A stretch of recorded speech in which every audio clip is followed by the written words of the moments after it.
Hi guys, this is again Alan and welcome back to my watercolor channel. Today in this video, we are going to be focusing on another watercolor set, and that is none other than the Renaissance Artists Watercolor Set from Thailand.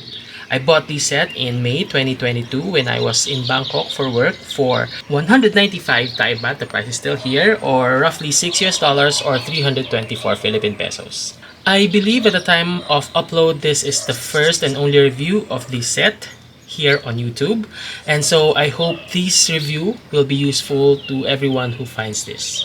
So first, let's review the box. The box feels very standard, and in front you'll find here the brand name Renaissance, which also means rebirth or revival of the classical art and literature, or literally just means rebirth. And this brand should not be mistaken for the Polish brand Renaissance because the spelling is different. The pronunciation of Renaissance is Renaissance in American English and Renaissance in British English. So it's the Renaissance Artists Quality Watercolor Set. And it says here, strong and brilliant colors, thick consistency, transparent colors painting, free-flowing intermixing watercolors suitable for Renaissance watercolor pad and paper. And by the way, I also have the pad. I've used this in some of my watercolor demonstrations, and this is that one. By the way, this is just very quick. I believe I have shown here. I have shown the demo of this on this channel. But anyway, back to the watercolor set. So this is a 12 color set, 12 ml per tube. And here we have this very interesting eye painting. And at the back, we have here a swatch of the colors that are included, 12 by 12 colors. And it says here, complies with European standard EN 71-3 non-toxic. So this is new to me. We usually see ASTM, but we have here EN 71-3. And here we have some Thai characters for the specification, but it says here in clear English, made in China. So this set is imported in Thailand, so they just pack this, but the paints are made in China. And here at the bottom we have the company information. So now let's take a look at the tubes. So the tubes are placed in this box tray with another plastic tray inside, and it's still Sonu wrapped in cellophane. So let's open this. Here now are our tubes. So now let's take a look at an individual tube. The tubes are made out of plastic with plastic cap. In front you have here the color name, and it says here Renaissance watercolor 12 ml. And at the back it says here for fine art and craft paints, crafting, painting, designing, decorating.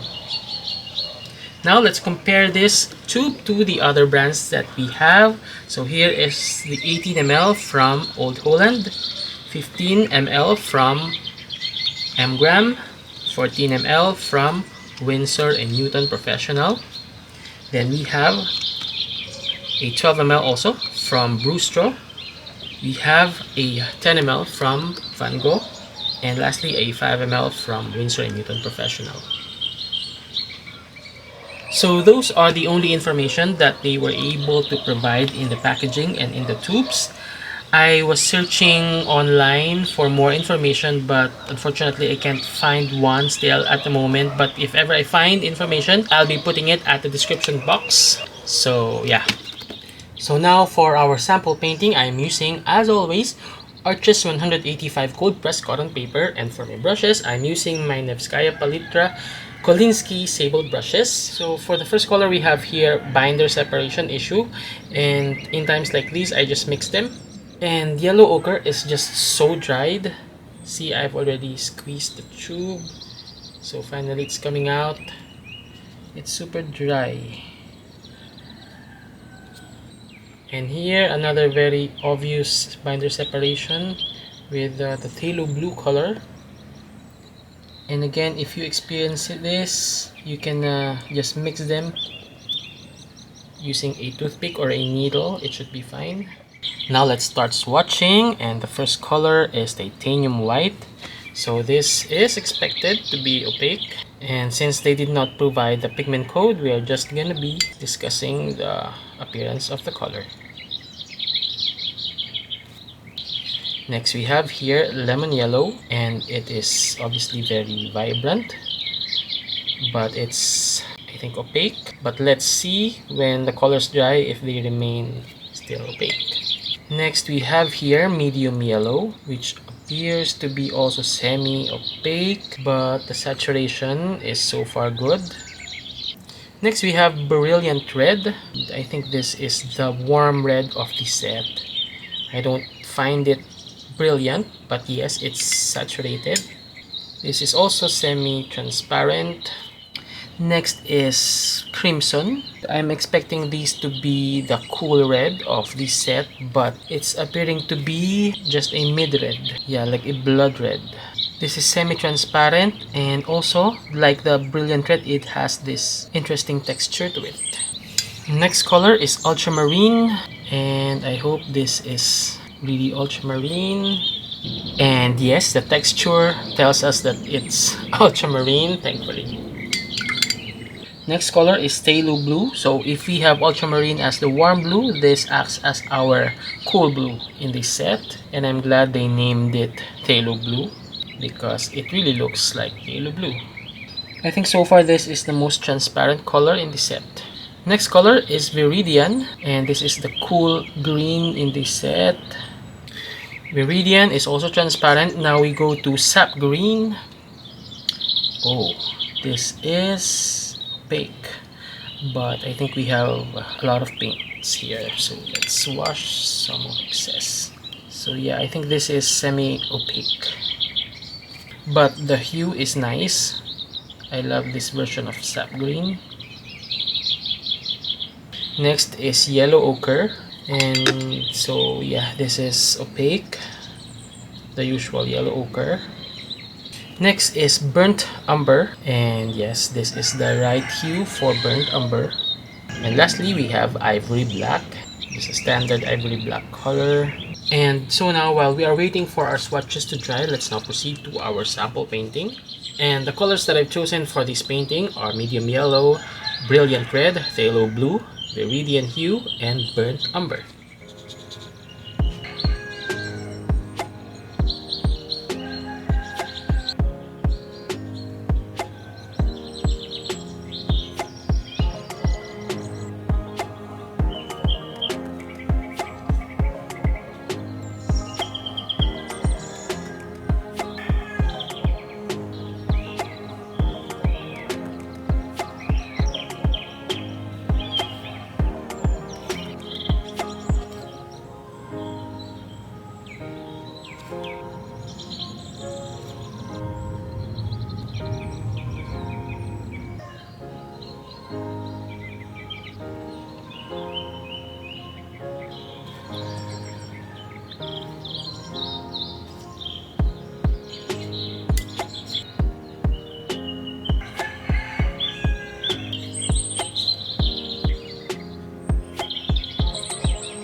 As you can see, I left some of the parts unpainted. I left the white part of the paper exposed, and that is to show the splashes, the ripples, and the waves, and I'm okay with that. But for those who want more, you can use titanium white, and I know this is a no-no for the traditional painters, traditional watercolor painters, but yeah, I want to show it to you for those who want to use this for that technique. So it's gonna be a dry brush technique, and in doing this you have to be very consistent in your application, and to the direction of the splashes. Since the waves are coming on this side, the splashes are also on this side.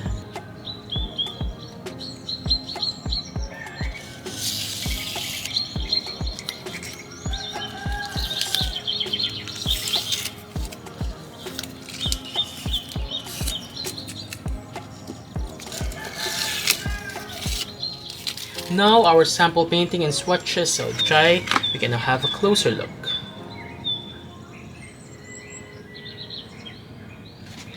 For my honest review and opinion for this set, let's begin with the color selection. Generally and honestly, I'm okay with the color selection. I see these a lot in 12 color sets. I know many will complain about the presence of titanium white and black, but for the titanium white, I understand the addition of this color here, because for beginners and learners, this is going to be very useful for mixing pastel colors, skin tones, and the likes. My main issue here is the triad, the warm and the cool of the primaries. I don't see it in the yellow and in the red. The medium yellow is almost similar to lemon yellow. I prefer this to be warmer or deeper. And for the reds, this is not a cool red, it's a deep red or a mid red, very close to the brilliant red, which is a warm red. I prefer this to be magenta or quinacridone rose or pink, because it will help you make better violets, and for the warm yellow, it will make you make better oranges. For the price, the saturation of these paints, the vibrancy of the colors is not bad. For the mixability, I didn't encounter any issues with the mixability. For the flow and for the movement, no, they don't move and flow that much, but it's okay for me as long as it dries nicely, and yeah, it dries evenly, and you can see that in the clouds. I also see that there's a distinct texture that is similar to the Sakura Koi Pocket Filled Sketchbox. I'm not sure if I like that, and it appears in Viridian and Phthalo Blue, which are not typically granulating colors. And in some subjects that will be beneficial, but to most subjects I don't think it will be good. So that texture is here. I hope you can see that. It's not granulation, it's, I don't know, it's I just see that texture in Asian brands, particularly Chinese brands like the Sakura Koi, as I've said earlier. Now for the transparency, they're not the most transparent paints. Some are very opaque. Of course, white and lemon yellow, yellow ochre, and even the brilliant red. Most of them are semi-opaque or opaque. The only transparent colors that I see here are ivory black, burnt umber, ultramarine, and phthalo blue. I think if you want them to look very transparent, you need to just apply them in light washes, not very much in mass tone. And since these are cheap paints, I think they added some extenders to meet the price. Yes, that's just my suspicion. Now, to see if these paints adhere well on paper, and before I call this chalky test, let's rub a sheet of napkin to see if they smudge. Then that means they might be chalky, or yeah, they don't just simply adhere well on paper. They're not very well binded. So let's see. So yeah, we got traces here. We got smudges, not so much, but yeah, it's here. You can see. So they don't really adhere well on paper, but it's tolerable. And now for our favorite portion, the comparison portion. Let's begin with a set of paints that are, I think, less performing as compared to the Renaissance watercolors. Let's begin with the Best Buy watercolors. We have Dong A Creative, Simbalayan watercolors, Faber-Castell solid watercolors, the Sterling Arts watercolors, the Reeves watercolors, the Giorgione watercolor cakes, and the Sakura Koi Pocket Filled Sketchbox. Now our next set of paints are the paints that are very much comparable with the Renaissance watercolors. And for that, let's begin with the Maggie Waps Basics. Renaissance is more vibrant, but Maggie Waps a bit cleaner. Then we have Montmartre watercolor paints. I prefer Renaissance a bit. Faber-Castell watercolor tubes, they're very comparable. Renaissance more vibrant, but Faber-Castell is cleaner and it's much cheaper. Then we have Mary's watercolors, they're very comparable. Mary's watercolors in pans. Mary's is more transparent, but I prefer the texture and color of Renaissance. Art Ranger, I think this is the most comparable, very much the same. But I prefer the color selection of Art Ranger. And that's the same, of course, with Berkeley, because I suspect these two are just the same paints. And then we also have the Pentel Watercolors Fine. Very comparable, but yeah, Pentel is a bit cleaner and much cheaper. So if I have to choose, I'll choose the Pentel. And also, I'd like to add the Pebeo Studio Watercolors. Very comparable also. Now, for the set of paints that are better as compared to the Renaissance Watercolors, we have here some student grade and professional grade paints. So let's begin with the Prang 2019. Comparable saturation, but Prang is just much easier to use, as well as the Prang 2007. We also have the Lefranc and Bourgeois, the Koh-i-Noor and Linki, the Pretty Excellent Watercolors, the o.win Watercolors in metal case, the o.win Cakes, the Kuretake Gansai Tambi. Then we also have the Semi Art Semi-Dry Watercolors, the Superior Watercolor, then the Semi Arts Arts Watercolors, the Semi Art Solid Watercolors 50s, the Superior Fan Palette, then the Superior Foldable, the Miyahimi Solid Watercolors, the Pelican Transparent Watercolors, the Gutsai Chinese Painting Pigments, the Brustro Artists Watercolors, the Van Gogh 12+3 Half Pans, Sonnet Watercolors, Winsor Newton Cotman, the Grumbacher Academy, the Winsor Newton China. Now we're beginning with the professional grade paints, the Wichitrong by Silpacorn, the Lucas Aquarel 1862, the Espagnoleto Aquarela from Spain, Cucuyo Camlin Watercolors, then the Mungyo Professional Watercolors, the Prima Marketing Tropicals, the Isaro Extra Fine Watercolors, the Paul Rubens Tubes Floral Set, then the Paul Rubens in Pans, the Utrecht Artists Watercolors, the Blocks Extra Fine Watercolors, the Core Watercolors, the Rembrandt Luxury Pocket Box, then the A. Gallo Honey Watercolors from Italy, White Knights Tubes, Winsor Newton Professional, the Holbein Watercolors, and we also have the Migcello Pure Pigments 26 colors, the Schminka Horadam Watercolors, and of course the Daniel Smith Extra Fine Watercolors. Now, if you are gonna ask me would I recommend the Renaissance Watercolors, my answer is yes. Yes, for beginners, for kids, for learners.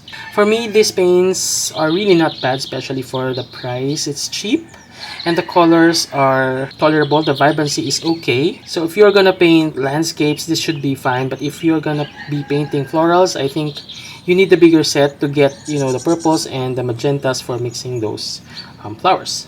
But if you are gonna be painting for paintings to be displayed, for paintings to be sold, I don't recommend this set, as we are not sure if they're gonna be light fast or if they're gonna be lasting. Of course, you can do your own light fastness test, but I think for that purpose, there are a lot more options for you to use. Honestly, I really enjoyed using these paints. I am very happy with my output here. Really good for landscape paintings, not so much for florals and still life, but yeah, I really enjoyed this set. So that's all for the Renaissance Watercolors review. I'm also inviting you guys to check out my travel sketch series where I uploaded the buying of these watercolors. That's in the Bangkok art haul video. I'm sure you're gonna enjoy it. For those who are not subscribed yet to my channel, please do subscribe to show support. Don't forget to like and share this video also. Again, this has been Alan and thank you for watching. See you on the next video. Bye bye.